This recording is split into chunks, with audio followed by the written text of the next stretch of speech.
friends. So today you are going to get back your dragon eye that we spray painted, and you're going to get a little white paper, and I want you all to write dip, dry, and apply, because that is going to be really important in the process of how we're going to do dry brush today. We're going to get a hard brush. The bristles are a little bit coarse, and we're going to get a paper towel.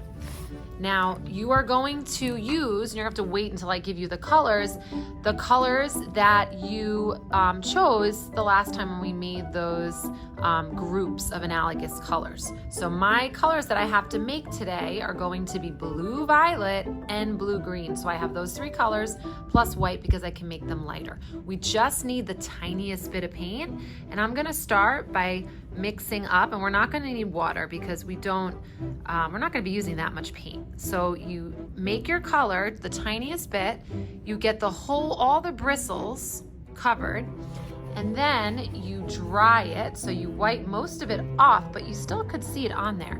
Then you are going to apply it onto your dragon eye, and you can see it over here. So it looks like I need to get a little bit more on my brush. Kind of wipe it off and apply it on top. You are going to hear the scratchiness on the surface. That's how you know you're doing it correctly. Now when you're applying, you might need to lighten it up in a few areas. You don't have to apply everything the same color. Think about potentially fading in some different colors. So here I did blue-green that I'm mixing up, and you just need the teeniest bit of paint. And then I could add a little bit of white in there to get that light color. Cover my whole brush, dry it a little bit by turning it on my paper towel, and then adding that on top. And you should kind of hear it being a little scratchy. That's how you know that it's dry brush. And that's where all those cool little textures are going to pop up again when this color kind of picks up on that. So you could see that little fish design come up. And now I am just going to work on mixing different colors and adding it over here. The last class will be attaching the wire and adding on a little bit of a metallic color.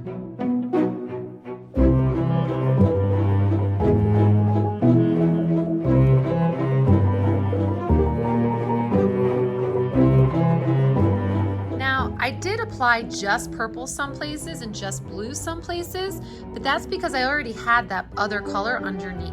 The only thing I would not do is when I look at my colors, I should not be mixing purple and green, because remember, the only colors that should mix are the colors that make your analogous color. So your tertiary colors. So if I have blue, green, and violet, only blue, violet, and blue, green. But if I mix violet and green, I'm gonna get like a grayish color because they're too far away on the color wheel. So this would be a good place to stop. I have lots of different variations of my dry brush. If you have too much paint that you put down, we can always wipe it off. And then we will put our brushes in the sink. Next class, we will apply the final metallic layer.